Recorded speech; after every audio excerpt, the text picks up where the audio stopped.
through it really fast here. Appreciate your flexibility with scheduling. I was like, this is going to be later because the previous session doesn't show up. And so I'm like, all right, well, this is a disaster. So I'd like to get out of your slump. DPS, the time of the form, Diamond 4, a little bit of everything here. Pharah, May, Soj, Reaper, 1 to 2 hours per day. If any of this stuff has changed, just holler. No, not necessarily. I'm still pretty much Pharah, May, Reaper. In scrims, I've been picking up a little bit more Echo. Yeah, but the primary character that I've been playing for like the entirety of Overwatch is Pharah. Makes sense. I like to get back to Masters, like to be one of the top Pharah players in NA, be able to coach myself. I feel like my mechanics, mentality, and probably a bit of self-doubt, just not sure what I need to focus on in game. Do you feel like the self-doubt is from being hard stuck, essentially? Yeah, more than likely. It's probably a couple different things because I've helped friends through coaching get from like silver to masters. So it's one of those things that's like, I know that I can tell people what to do, and I've tried to review myself, but when I try to do the same things, it's like I always have a hard time. Yeah, and I understand. My mechanics are definitely not as good as the people that I've helped myself. Well, your playtime is definitely a limiting factor for your goals. I don't think 1 to 2 hours per day is bad or even impossible to reach Masters, but it's gonna be incongruent with your goal of being one of the top Pharahs. Okay. So I think it's fine to train with 1 to 2 hours per day, but like Masters is probably your ceiling, frankly. Gotcha. With where you're at right now, just based off of playtime alone, and that's going to reflect in your mechanics as well. And it's also going to reflect in your decision making and your cooldown usage and so on, because I think the key thing is that you have to be able to practice those skills if you want to be able to perform at those skills. You can't just understand the concepts. You have to practice doing those things again and again and again and again and again and again. Right. Otherwise, it just doesn't click, I always joke that I'd be the best Pharah player, the best Tracer player, the best Winston player in the world if the game was played at 0.25 speed. But it's not, so I'm mid. I can always break it down afterwards, but in the moment, making those decisions is hard. So, let's take a look at some gameplay here. I'll give you some goals that you can work on, and at the very least, we could find ways that you can help to coach yourself a little bit better. If you wanted to apply yourself more, what could you do? And honestly, how can you squeeze more value out of where you're at right now? Because I don't think that you're hard stuck where you're at right now. There's no improvement. I think you can make some improvement. I think we can make some steps. So I sent the code over. Yep. Well, got it. This is something that's kind of always been on top of mind because I do scrim and I do play on teams and things like that. And obviously, Pharah is not like the top character in scrim format. Mm-hmm. So it's one of those things where it's like, on one hand, should I increase my hero pool or swap over and take the initial drop in skill level because I know that if I swap to, say, Tracer or Genji, I'm going to fall out of Diamond probably because that's just how bad I am on those characters. Yep. But I don't have fun playing those characters. I'd rather play the characters that I have fun with. Then don't do it. Yeah, you're fine. I'll be honest with you. I actually think Pharah is probably not even as bad as... She's just unpopular in the team format, but it doesn't mean that she's bad in the team format. She's fine. She's been fine since Season 8, Season 9, in terms of performance. Since the rework, there hasn't really been a really, really bad Pharah meta. She's okay. There's some maps where she's not great, but, she's pretty flexible in most maps and most dive hybrids. And, if your team is giving you a hard time about playing Pharah, I get it. But at the same time, you're Diamond. You know what I'm saying? It's ridiculous. She's a pretty well-performing DPS. I could even very easily see her... some teams one-tricking Pharah and lower OWCS. We've even seen that occasionally in the last 6 months, right? Some Pharah one-tricks doing really well in OWCS, and that's obviously significantly higher than where you're at. LBBD7, I think? Yeah, Lebda. A lot of these guys, they're Pharah's good. She's very flexible, and she's pretty good on maps with verticality now. Pre-rework, yeah, pretty niche, but now I don't think so anymore. So I think you are the one that's choosing to one-trick this character, essentially. Or not one-trick, but prioritize, right? So you're going to have to find a team that's willing to work around that. But obviously, if I were to get your team in voice, I'd be like, yo, guys, this character can function in almost any situation. She's not optimal, but she's very flexible. So, that's how it is. And ultimately, you just answer your own question. I like playing this character. So if you like playing this character, I'd prioritize even that over team play, to be honest with you. Okay, let's take a look here. Any specific questions with Pharah? A couple. I'm not entirely sure how to framework them though, I'll take time. because we just talked about how she's not necessarily the most popular in team play. Yeah. However, I feel like I struggle the most when there's a discrepancy in skill between tanks or something along those lines. Which I know that that's not something that I can control theoretically. So like, I can't control if my tank is going to be better than their tank, right? Yeah. I can't control a tank gap. But what I want to be able to understand is, okay, if I know that my tank maybe is struggling a little bit more, how can I take effective positions to kind of try to help them a little bit more while still doing my job? You don't. Like the best way to make space as a DPS is just to do more, to put more pressure out while demanding fewer resources. You know, Okay. like I was coaching some Marvel Rivals the other day, and I was coaching Psylocke, and there was like a similar question, I believe, about like, you know, how do I support my tank? And I'm like, well, you just pull more support resources your way. You know, you pull more DPS resources your way. Like if you look at the situation here and like your Ryan's getting bullied by the Hog, then make sure that the Hog doesn't ever get pocket, you know, or make sure that you can consistently keep the Sojourn Genji off of your backline, right? So they're able to fully focus on supporting your tank. Like there is no adjustment in play style when you're playing a character in Overwatch, almost without exception. You just play your character. Now, you may take different angles. You may go for higher risk, higher reward plays or lower risk, lower reward plays. But I don't think that's even a conscious decision that you should be looking for because my tank is weaker. It's just because that's what the battle state demands. Like, for example, you have Barrage, higher risk, higher reward angles probably makes more sense, right? They are on a squish your backline. Higher risk, higher reward probably makes more sense. They have 5 ults. You have 0. Higher risk, higher reward angles probably makes sense. It's overtime. They have to touch point. Higher risk, higher reward probably makes sense. It's like battle state decisions. It's not so much, oh, my tank is weaker, therefore I need to do this. Gotcha. Just play the hero. Okay. Any other questions? That's a good one. I'm not trying to like poo-poo it. It's just I think it's a big misconception. No. That's fair. And I think that's what I like. I think that's kind of this. How do I word that? That's where a lot of my issues have been stemming from recently. Is I feel like I need to push myself more to help make up for the deficit when that's not necessarily that's going to put me in a lot more situation. That's going to cause, even if it's a high risk play, it might yield the same reward as if I just play the character normally. Well, see, that's the thing is it shifts you into the wrong mindset. It often pushes you into locations quite literally where you're not supposed to be playing, right? Like I have to assist the tank duel, so now I'm not playing Pharah the way that she's supposed to be played, right? Right. The only thing that you could be doing, and this is cliche, but it's true, is to be the best version of yourself, right? Like to be, okay, these are some things that I'm working through. These are some mistakes that I'm making. How can I clean up those errors? How can I hit more shots? How can I take less damage? How can I do more damage, right?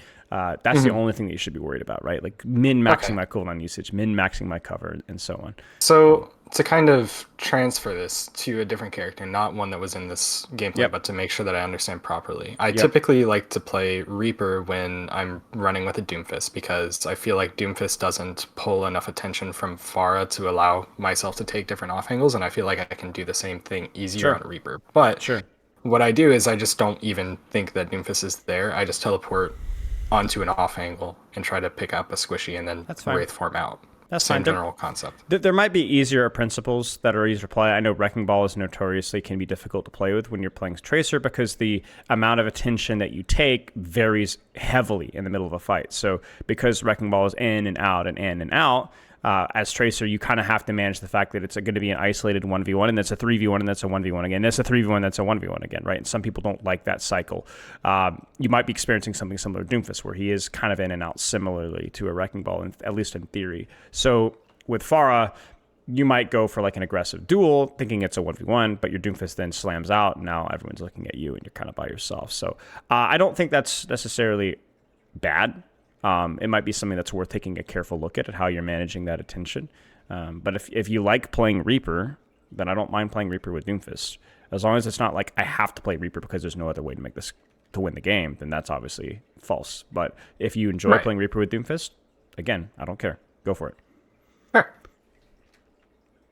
Any other questions? I think not that I can think of off the top of my head. I'm sure that there's more, but that's fine. That's fine. If they come up, let me know. So Pharah, in terms of range, like really, really, really flexible. Like you can do like really spam because you have no fall off. You can spam slower targets from a million miles away. You can get over top of their heads. Proximity with you is generally decent, but you generally want I would say a minimum range most of the time, depending on the character, just because of the nature of 225 HP and so on. So use your verticality, use your concussive blast, use your dash to either enable your angles or disengage if they get pushed on you, and that's pretty much it. So all we're going to do is we're going to look at like your angle position, and I'm going to have you practice coaching yourself because you've already established that that's a bit of a problem for you. So whether it's through lack of objectivity or just lack of understanding. So for example, like right now, we've now kind of tread into the danger zone because this is no longer the extreme, right? We don't have a long spam angle, nor do we have a proximity on the hit scan. Like you're not on top of the hit scan, right? So this is where your angle becomes inappropriate, especially if it's predictable, right? Like you would at least want the element of surprise, right? So this is no longer very far. This is no longer close. And there's no sense of surprise. So you've failed to check all three of the boxes at this point, right? So this is why this feels bad. So then it begs the question, what's the next step? Because this was fine 2 seconds ago. Okay, so then what should I do now? So if first and foremost, I don't have my ability cooldowns to get to a position better, because if I had jump jet, for example, I could push myself back to just kind of skirt on the roof to get that far positioning. The other one, above the position that I'm at right now. Oh, so here. Yeah, if I wanted to, because then I can fall back. There's a health pack back there. I can kind of surf and it's along more that. in the extreme, right? We talked about it. It's like more in the extreme distance, which is okay. Okay. If I wanted to take a higher risk, I could go to the 2 roofs that you were talking about, because that's closer range to the hit scan, so that I can kind of try to close the distance there and get a pick. I'm worried about that one position because and this is probably the wrong mentality to think about. That's okay. But I'm noticing my Reinhardt back up a little bit, so I'm worried that if I take that high risk position, I'm going to have a hard time getting support. The other position that I think of is I can either play cafe or on top of elevator. So again, extremes here. My problem with playing elevator here is it doesn't feel like enough of an angle to justify your existence. Like, remember, your utility is your responsibility. In other words, if you have mobility and you're not using it in any way, shape, or form, you're underperforming. Okay. Because the characters are designed so that if you have mobility, you have to find ways to use it either by avoiding death or taking more aggressive positions. Otherwise, other DPS will outvalue. Like if you look at their Ana, look at their Sojourn, I wouldn't say Sojourn's exactly lacking mobility, but she doesn't have your level of mobility, so she will outvalue you if you stand here and she stands on main, right? Most of the time. Right. So you need to find some way to leverage that mobility. You talked about this here. This is pretty greedy, but yeah, sure, I get it. I understand. This is you leveraging your mobility, whether that's your verticality or your dash or your jump jet or whatever else. I want you to reconsider this angle here. You talk about my Reinhardt's backing off, yes, but I do not agree that this is a high-risk angle. Okay. Because the execution of this would be how? You use your jump jet, you use your rocket jump, whatever. This is all you do here is you toss a couple of rockets, toss a couple of rockets, and you hold your dash. You have the roof, you have the cover, you dash back, you're within support LOS, you have cover, you're playing around your team's angle. You're not committing deep, you're not cutting off support LOS, you're just playing a different angle, that's all. Okay. Ironically, this is significantly more dangerous. Based off of the lack of cover that you have in the range with which you're playing. Now, you brought up a good point here that I don't have my jump jet. Yes, but you're about to. So this is where I'm going to micromanage you to start the review, and I'm going to give you more autonomy as we go through. You need to concussive blast out of here right now, or you need to concussive blast that Sojourn out of that sightline right now. You need to get off of this angle now. You need to reposition it here. You need to jump jet off the floor, self-damage. I mean, you know the tech, right? You're going to jump jet up, and then you're going to sit and use your fuel, save your dash, and just pummel the Sauna. Get healing, pummel the Sojourn. Probably don't overcommit. That's where it crosses into highest high reward. And then spam choke. Spam here. If you run out of fuel, drop. Spam the choke here, spam the choke here, spam the choke here. Rocket jump, jump jet, do it again. If they push you here, you're going to dash out this way. If they push on main, you could either rotate and hold the angle here, or you could dash across here and use the roof slide stuff that you're talking about earlier. Yeah. And the more that you talk about it, the more that I realize how dangerous both of those positions and greedy they are. Because in the event that my Reinhardt does just die, or my team does just die, the position that you're just pointing to has a direct escape route to spawn. That's it. That's it. See, the key thing with all these positions that we're looking for is that you're on the clock. It's one of the terms I use. I started using it with Tracer, but it applies to really every DPS. And by that, I mean, if we draw a circle around the enemy team, you're outside of the enemy team. You're never kind of like directly in the center. Like if they push main, you have a disengaged route here. Your angle here was also good because they pushed main, you have a disengaged route towards cover, health packs, and so on right here, right? If you're here, you know, you're kind of everywhere that you disengage, you're going to be seen during that disengage or you'll be pincered. So, right. And I think I go right back to it because that's just the position that I want, but it's greedy. It's not bad now. I mean, you have to be careful of the Genji because it's not as easy for them to contest you here without the hit scan, right? So, like, if we draw this angle here, or this angle here, or this angle here, there's generally only a couple of choices of what angle you can take with Pharah. Right? There's only a couple. So it's just up to you to recognize and decide which one you want to take. Okay. Like, I don't hate this here. The only thing I think I would say is that if you're not going to be contested here, I would be looking for value on your concussive blast. So, I mean, that's one of those abilities that, like, yeah, you can use it to disengage when you take an aggressive angle. But right now, like, this feels pretty safe. You're not under a lot of pressure. So what should you be doing with this conk? I should be trying to separate their team a little bit further, try to push their supports away from their Roadhog so that he's forced to use more abilities, maybe get the Genji out, because I don't think he has deflect at this point. And if he did, force it, put him out, right? Like, it doesn't really matter at this point. You have your dash here, so there's really no reason not to use the ability right now. So it's like, it's just more neutral pressure. It's not flashy. It's not going to like result in like, oh, I'm going to 2-tap somebody. But it's like you are underperforming compared to what you could be doing because that ability has been sitting on cooldown unnecessarily. Right. And so to kind of take this one step further, a lot of people on teams have gotten pissed off at me in the past, especially in Overwatch 1 for solo ulting people, but in my opinion, Pharah's ult is one of those incredibly high risk. If I can kill somebody, I might as well just use it as a cooldown to get rid of that person. Almost exclusively solo ult is always worth it. Right. So, but I need to apply that mentality to all of my abilities as well. It's like if I'm not using my concussion blast to get away, if I still have my dash, I can use that dash to escape. I should be using that concussion blast just to piss people off. It doesn't even matter if it's the most effective. People don't like being moved out of the position that they're in, so just use it to piss people off. Let's look at positions as a spectrum. We talked about high risk, high reward. When you take a high risk, high reward position, it's generally probable more. There's going to be a more likely need for you to have your cooldowns to get out or to get a combo or whatever, right? Because you're in a more high-risk position. In a lower-risk position, which I guess this was because the Sojourn's dead, you're not really under a lot of threat, and because you had your dash, you need to use your cooldowns, right? There's no benefit to not have your cooldowns. Like, if we want to go to the extreme example here, right here, imagine not using your conk here. I mean, like, what are you going to use it for, right? Like, absolutely use it, right? So it's kind of like one of those examples where you just have to consider. Okay, so this is really, really, really important here. So you've backed off and leaned right. We're going to apply the clock principle here. What angle and what is the only angle that is available to you right now? If we talk about an area of the map. An area of the map, and if we're thinking about it like a position where I can be doing effective damage using my cooldowns while having a position to escape to.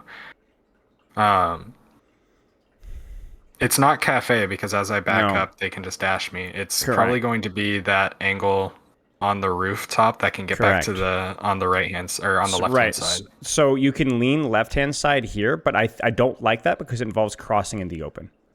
Right. You've already committed to backing off this direction. You need to fully commit to the right side. Right. All of your rotations, sorry for interrupting, but almost all of your rotations are basically I choose an angle, and every rotation, whether to go aggressive or to be defensive, is off of that angle. So when I go left side, I stay left side. If I go right side, I stay right side, and I live and die by that decision. Okay. Let me ask a question in relation to that. Of course.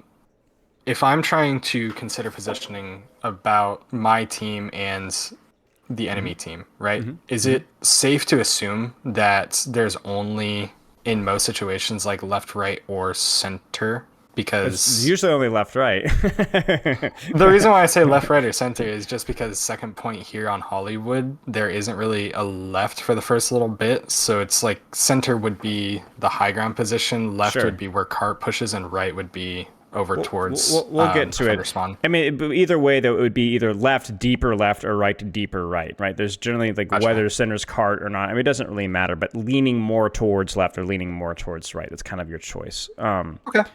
And then there'll be various interpretations of that. Like, we could interpret right to be also something like this here. Like, if you wanted to do that, or something like this here, right? That would also be right. And this would allow you to back off and control something more shallow or deep, and depending on what you do. But for here, I like what you're doing here. Yeah, I do like what you're doing here. I actually don't hate it. Like, you disengage towards cover and you use the angle that you're in. An interesting food for thought here is if you'd been a little bit quicker with this, instead of floating back this direction, you probably should have already been rotating here. So there's a very important moment here. Watch your body language here, where you're backing right and you move this way. You see that? You move towards the left. That's what ends up putting you under a lot of pressure, as opposed to hovering here, playing, like, backing here, creating the space, playing around this location where you're going to be a lot more comfortable playing around the Echo. And honestly, you could even question whether, I mean, it's too late now, but if you'd had that opportunity, could you have conked back towards their spawn, back towards that mega, back this direction? If we lean this way, I conk back here, I bait them this way, I pull them this way. Can I live? I don't know.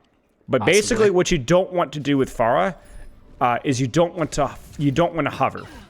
You don't ever want to hover. You don't ever want to play, and by that I don't mean you don't want to ever play in the open. You want to commit to an angle, either left or then right, from that position. Gotcha.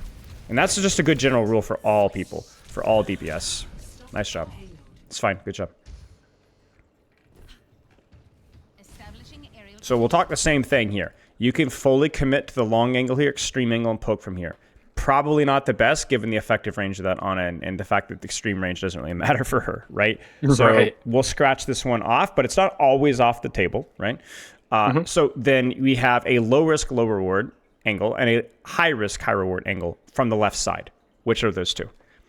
The high risk, high reward angle would be on the left side? Yes, well, both are on the left side, really, if you think about it, right? So just give me two angles that you could take on the left side. Small variations of each other. I could play low ground inside of where mini health pack is, in So, that like little here? tunnel over here. Yeah. Yep, super high risk. Super high risk. Save your cooldowns or not. Remember the spectrum. I would save my cooldowns if I'm Correct. playing here, to try to push myself as far back as I can to get back got to it. the mega health pack. Okay. On the safer one would just be to continue playing rooftop and kind of hover around where that billboard is, so that I can try to ping some damage and then back off to cover really fast. You got it. Save your cooldowns or not. There's maybe some nuance That here. one, so I would save jump jet to get back up, and I would save dash, but I Agreed. wouldn't save conk. I would nailed just it. use conk off cooldown. Okay, so that's it. You solved it. That's it. Okay. This is how you coach yourself. You find the angle that makes the most sense in the situation with the information that you had in the moment. Don't hindsight, like, oh, I should. This is all that we know, right? And then you decide how you want to use your cooldowns from that position. That's it. It's formulaic. So like right now, this is too passive. Right. I don't see anybody. The only person that I see is the Echo. There's not really anything going on. I'm trying to focus on too many. Right. I'm not actually actively making a decision here. Correct. You're not making a decision. This goes back to your exact same question about how do I create space for my tank. This is when you're going to feel that lack of presence. Because we could really, like, when we talk about Overwatch, like, it's very easy. Like, you and I are talking like these esoteric terms, right? But really all it means is that because you hear and not here, you hit not many rockets, so do not damage enemy tank walk forward. Right. That's it. That's really all it is. The nice thing is, though, even if I'm in that position that's a little bit more decisive, the presence of a Pharah being there that has a lot of splash damage, that has a lot of direct hit damage, it doesn't matter if I hit my rockets or not. It's just the pressure of maybe I can hit a rocket. Yeah. There's an increased chance of you hitting those rockets. Now, if you take this position here with your jump jet and your dash, and the Echo catches you by surprise because you didn't hear her and kills you, you don't go, oh, that was bad. You just go, oh, this shouldn't happen, right? It's going to happen. Right. Of course it's going to happen. You're going to make mistakes. We all do. But in theory, for an Echo to contest you at this range with your cooldowns, like, that's a risky move for her, right? And that's something that you should be able to counterplay. So there's always risk with every action. But here, I don't see any benefit. In fact, you're kind of floating the open here with that Ana as well. Right. Especially playing bridge, there's just like, yeah, sure, I'm not using fuel, but I'm also not near any cover that's really gonna help me in any way. Correct. And it's not a bad thing. Like, you hit some nice rockets there, and I'm not displeased with what you did mechanically, but it's just a small adjustment, especially earlier in that fight, that allowed them to walk forward further than they could have. Okay. We won't be repetitive here, so we'll just kind of like let it go here. Same kind of thing here, right? So you could be left here, or if I were to go medium risk, I would want you to be here. I think this is great. Use your jump jet here. Probably save your dash again, right? But look at what you can do with a conch here and a couple of rockets. Yeah. And it's funny because that's one of my favorite positions in scrims, but I refuse to use it in comp for some dumbass reason. Right. Well, it happens, right? Like, you have these habits, but this is exactly what you want to do. And I think, like, if you think, okay, I think a good thinking exercise here would also be, like, what if they were on hit scan? Like, what if they were on tracer? I think this would still be the play, but maybe I am quicker to respond to their attention. Maybe I come a little closer. Maybe if there's a tracer, I save my conch and my dash on this angle instead, but I'm forcing her attention my way, right? Like, you always have. That's the nice thing about the Pharah rework, right? Is that there's almost always a solution, right? There's almost always like a play that, or an approach. Right. I think another coach that I had talked to years and years ago formatted it like, imagine they had a Cassidy, would you die to high noon? Sure. That sounds like an IOSTEX statement. I don't know if it was IOSTEX. I kind of hated that guy. I never really wanted to talk to him. I think this is just one of those moments where it's like, when you've committed to like your angle on left side here, right? You need to live and die here. Like, this is where you go. And you notice this is what I call floating again, right? You're chasing a target instead of chasing a position. What should you do from this position? Where's your next rotation? So from that position, because they have cart in that mid sight line, I don't really want to be trying to get back over to the right-hand side. It doesn't make sense for me to. So I want to be playing on the... honestly, if I just take that same position that I should have had, the one on the corner, I should just push up to like almost bridge and just shoot down from the top of them. You know, you could go here, but you not could go here. all the way in the middle of bridge, just on that little circle so that I can back up to the health pack. You got it. Just kind of, again, like, if we look at things like holistically from just like this X section of the map and not worry as much about the details, if I put your skill set right here, I'm confident you're going to get a trade. I'm confident. Or you're going to create a lot of space, right? The problem is that you're floating again. You notice this? Now, this is not the first time that we've seen you float. Remember, it also happened on first point as well, where you saw... Now, it's funny, though, because you float with a purpose. Both times, the reason that you floated was because you saw a target. So you saw Ana, you migrated towards Ana, got caught in the open. This time you see Echo, especially an Echo that's targeting your Lucio, so you go to help. This is not where you want to be. Right. At this point, I could kind of just assume that my Lucio is going to die. It would be better for me to go try to trade the Ana. Correct. And the expense is that, okay, now I'm in the open and so on. So, like, the big thing for you is, like, this is something, again, that I talk about with a lot of DPS players especially, is that, like, you play in the clock, right? In other words, you play outside. If we draw a circle around the red, stay outside that red, okay? But for you here, also, let your position dictate your target priority.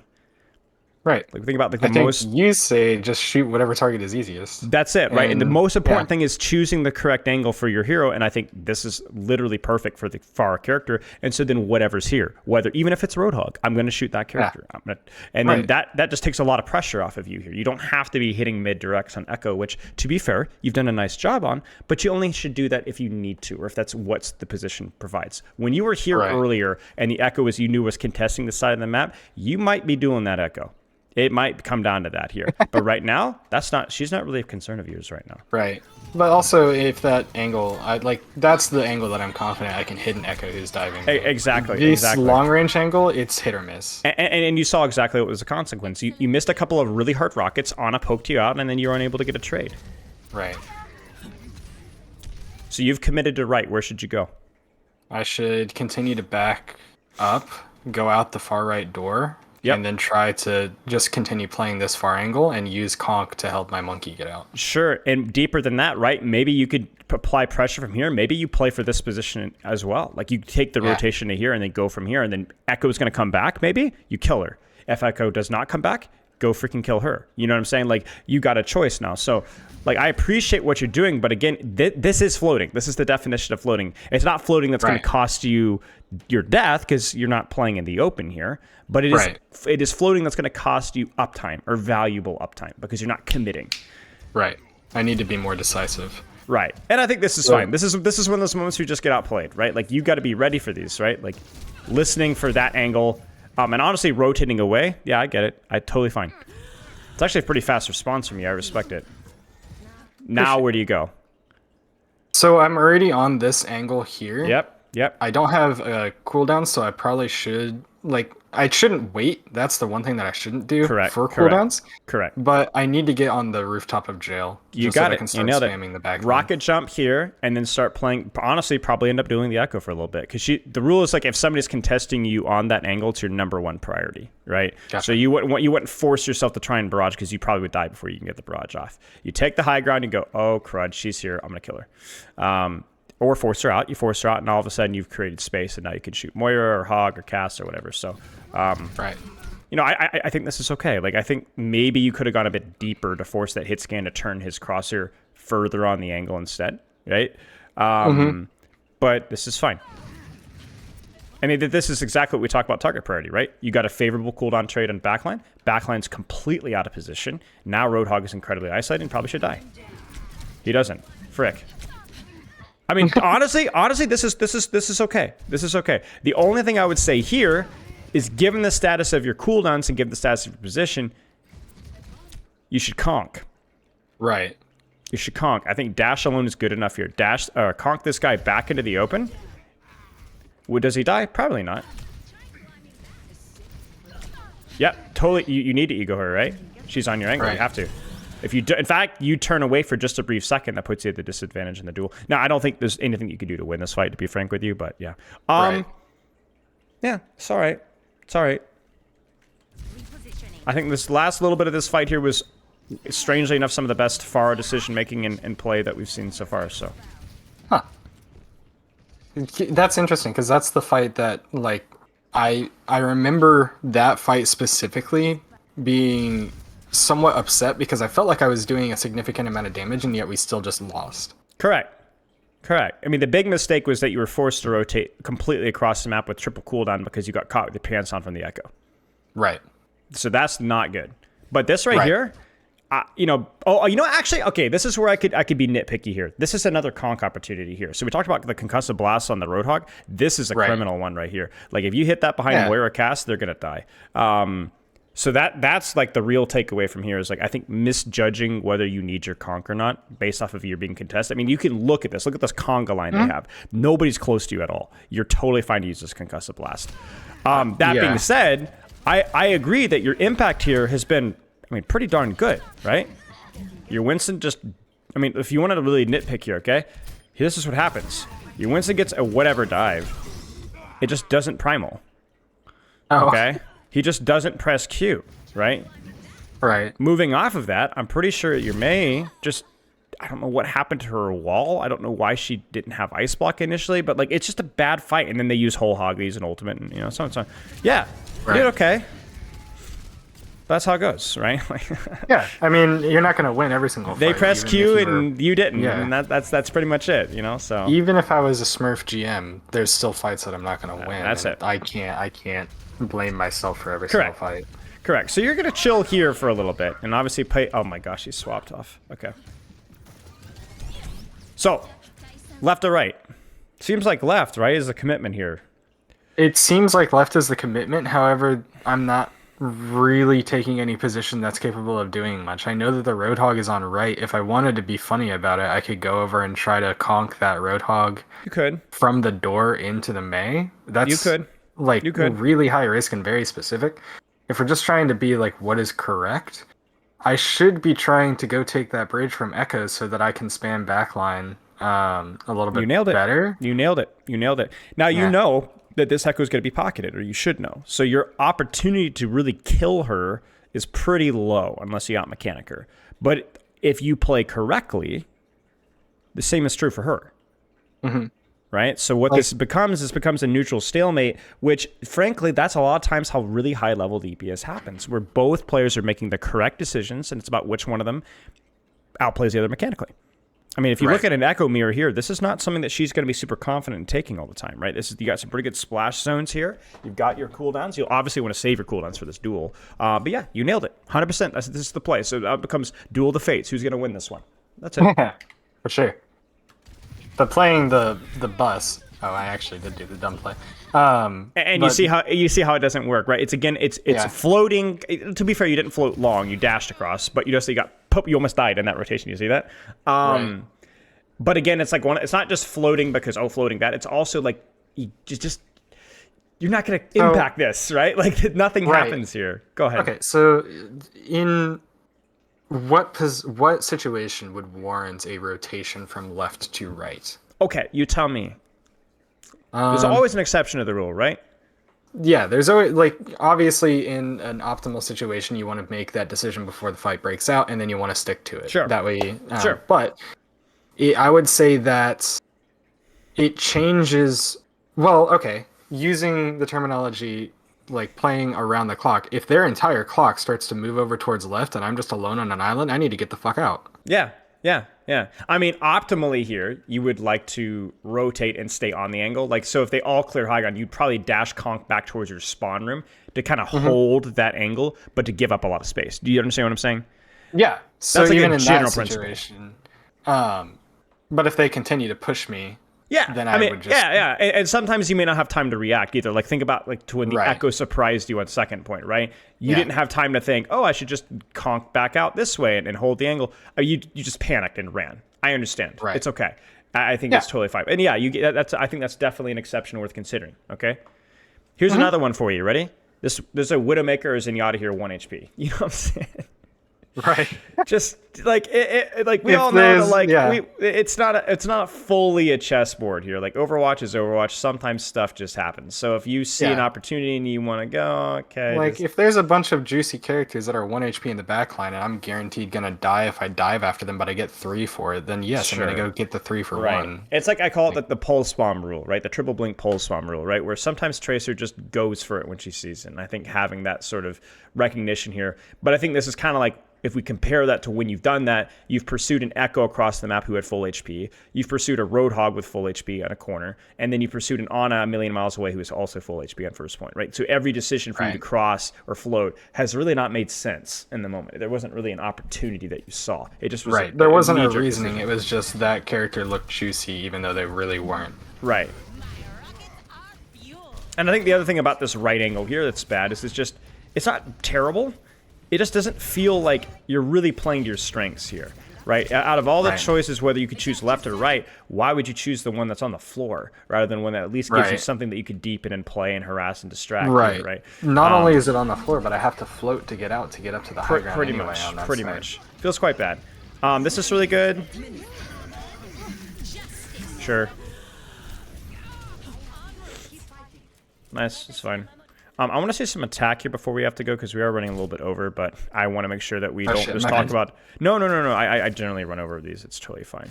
But I don't want to, like, only talk about defensive situations because I think it's a little easier. We do manage to... I think the score line at the end was 4-5, so we did manage to attack all the way through. Yep.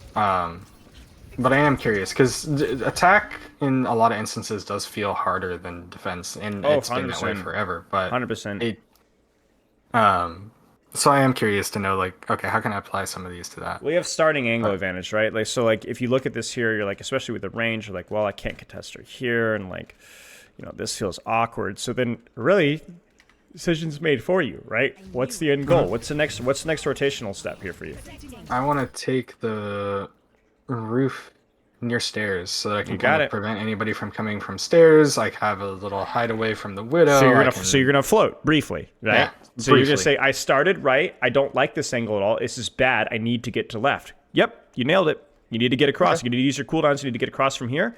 You could poke tank and squishies from here, or you could utilize the roof and go for the backline or the widow. So yeah, yep. Moira can't contest you at that range.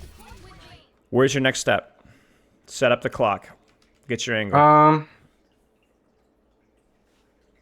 Let's see.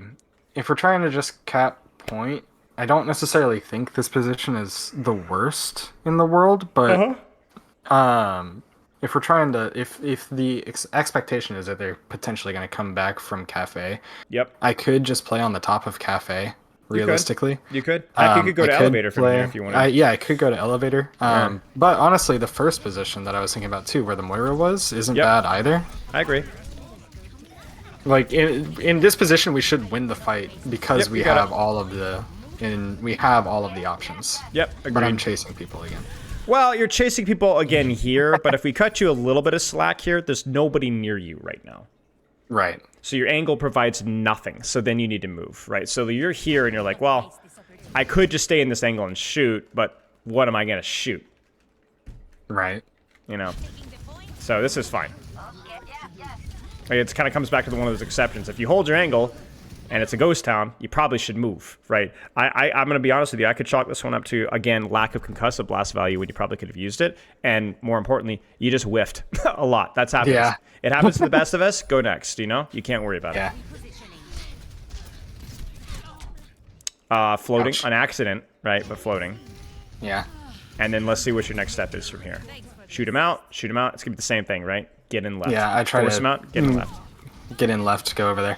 There's not a huge rush. I'm sorry for interrupting, but there's not a huge rush. Like, you could stand here, mirror here, shoot a little here, wait till your tank, like, put pressure their tank, and then rotate in, and then hold here and kind of go from there. But right. But I still want to get left. Yeah, I mean, this is fine. This is fine. I mean, especially now that the Widow's gone, like, there's moments where this is okay. It just needs to be done well, right? So it would be like, hug the top of the roof, hit a couple of rockets, and drop, right? This is not a bad angle, given the fact that they're off of Widow here. It's just poorly executed. That's all. Yeah. And they out-mechanicked me. I got doinked and air shot at the same time, which is kind of wild. Right, exactly. Okay. You just feed a little bit. Yeah, I mean, this is a bit of a stagger fest, but it happens. Shoot him out, shoot him out, shoot her out, shoot her out. You splink across. You almost died for floating there. Probably not necessary, but yeah. I like you not chasing ball too much. Next rotation should be top left. Take top left or roof. Okay, so I like this, but you are unbelievably lucky. I'm actually not confident that you're going to be able to consistently do this versus Nano Ball, so just be careful. Probably not. Yeah. At that point, I was just pissed off that the ball was still alive. Yeah, I mean, if you can kill a Nano Ball with Barrage, be my guest. Like, that's a good trade, so... Alright, let's watch one more fight here, because I wanted to see what you do here in terms of your rotations. So left is completely off the charts, right? Like, terrible space, wide open, not going to work. Right. There's a wall there, so I can't even escape. It's ugly, There's just right? nothing. It's ugly. Yeah. So it's going to be right. Now, again, if they were Genji Tracer, you probably want to go for the higher risk inside internal space. So you'd probably want to play more like soft right, play around here. But if they're on Ashe, you've got to pick.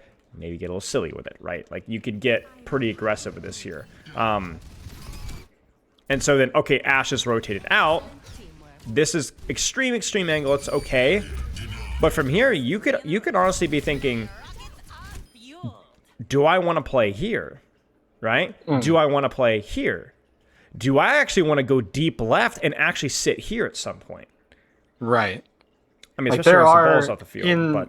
In the moment, I'm thinking, like, this is my only option. I have to realize that there's more options than that. Right, and this is floating right here. So I want to see your next response here, because this is going to be very important. I don't think I do much. I think I float for the entire time. Yeah. This is just basically playing a mechanic war against a composition that will out-mechanic you because they have superior range, right? Right. So you know, you do play aggressive off of your hazards timing, which is really nice. You might be able to conquer off. It's another of those situations where I just feel like there's screaming concussive blast value right there. Just get them off now. Right. Right. I need to stop thinking that it's just an escape tool. It's not. It was in Overwatch 1. It's not anymore. Right. It's very important that you use it to reposition here, then ultimately you just kind of float again. So like a lot of this just feels a little bit, frankly, aimless. You are playing very close attention to your tank's timing, which has been really good. And I assume you'll win through some combination of mechanics or whatever. But big thing here is that, like, I mean, you look at their composition, right? Yeah. There's nothing that can test you at short angles here, or short sightlines or flanks, right? So I know that you're like, oh, I have a Mercy pocket. I don't care. Like, I really don't care. Like, you're going to have to solve that problem right now, because this here is like, well, I'm actually curious. I want to see how this is captured here, because it's really awkward. you're basically playing to that Ashen on his strengths here. Right, that sightline doesn't make any sense. I should be trying to rotate far right just so I can get that, but... Hey, you tried to conk. I respect it. And hey, you know what? They've given you top left. I don't know why, but they did, so we'll take that. You're shooting whatever from here, so this is fine. Avoiding the hit scan. He's going to die. Rotation here is very important. You either deepen your angle here, or you cheat across to here. Probably just go left, to be frank with you. And yeah, there you go. And then you go to right. Okay. Now this is a mistake. Don't do this. Don't do this. Stay here. Stay here and do this, and then you can just gatekeep this. Now, I don't think this is a terrible decision because it is nice to gatekeep a hit scan over them, right? But yeah. Okay, so simplifying things for yourself. If you were to VOD review this, and you were to VOD review future matches, what would be the things that you'd be looking for? Not necessarily I'm bad at, but things that you need to be keeping an eye on. Decision-making time for angle. Trying to figure out if that angle is actually optimal. Am I holding on to conk? Am I floating? Am I playing the clock properly? Most of the time, it's just like right now. It's going to be difficult for me to determine if something is a high risk or a low risk angle in game, just because of anxiety and speed. Correct. But to start the practice of it, I just need to decide: do I want to start this fight left or right? Take the angle. Correct. And try to if they're pushing into that position, make a decision. Deepen the angle, get back on the angle. All of the above. Yep. No floating in the open. Commit to your angle with cover. If safe, I want offensive conk usage. Right. I want it to offend the enemy team. Realistically, and this is something that is only going to make sense to me, but I need to play like I play in scrims, because the teams that I play on, they like having me on the team because I play like an asshole. I play like a dick.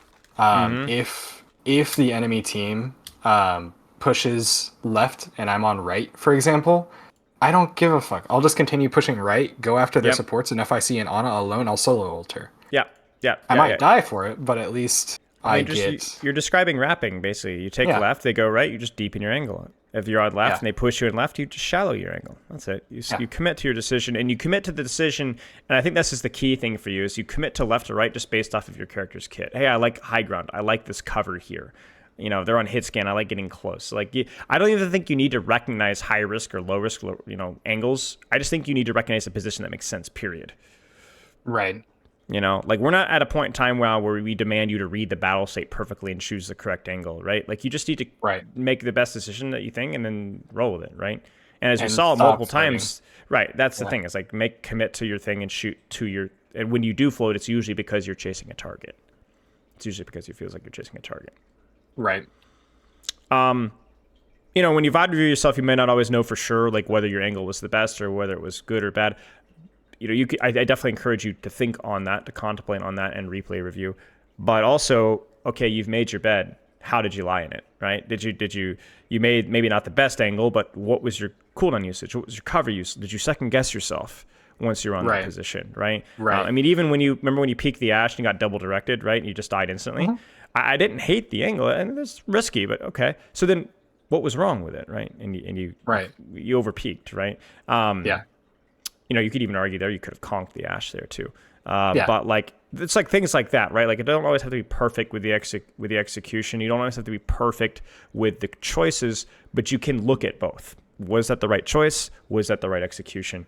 And you could work on either one. Like, if you look at our goals here, which angle to take, that's a choice. Playing target priority from the angle, that's execution, right? Did you choose the right targets? No floating in the open.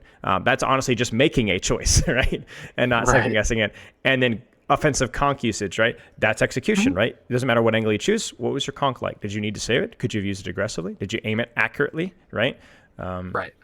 But yeah, I think you have the knowledge base to do so, and I think maybe clarifying what we're looking for might help things a little bit. But okay, any questions? No, I think that helps me out significantly, because Pharah is one of those free-flowing characters where the amount of mobility that she has allows me to play like an idiot, for lack of a better phrase. With floating. Yeah. And I think that I've realized that when playing like Mei or Reaper, I need to make that decision, and then I'm kind of stuck to it because neither of those characters have the same level of mobility. Yeah. I mean, Reaper has Yeah. teleport, obviously, but it's not the same. Mei has none. So if I play more committed, like I do on those two characters, I should see a little bit Yeah. more Well, effectiveness. it's just the principle of Overwatch. It's the principle of Right. first-person shooters, period, right? When I'm coaching Right. literally Luna Snow and Marvel Rivals, we're similar, same thing, right? You choose your side Mhm. lane, choose your angle, and you commit, right? And what you do from that angle changes, but it's a similar principle. So I think with Pharah, it's tricky because you can kind of just have generic impact from so many different ranges without really being thoughtful about it. But Right. again, with great mobility, with great utility comes great responsibility. And so other DPS heroes will outvalue if you don't make those choices. Right. And the thinking about this from Pharah perspective, I can apply it to Echo, I can apply it You to can. Reaper, I can apply You it to can. Mei. It's like You can. it is Yep. just a fundamental, so I It need is. to work on it, It is. no matter It is. what. The only change is what you do when you're on the angle and which angle do you prefer. Because there's always Exactly. so many choices. So, did you make the right Yeah. choice and so on. So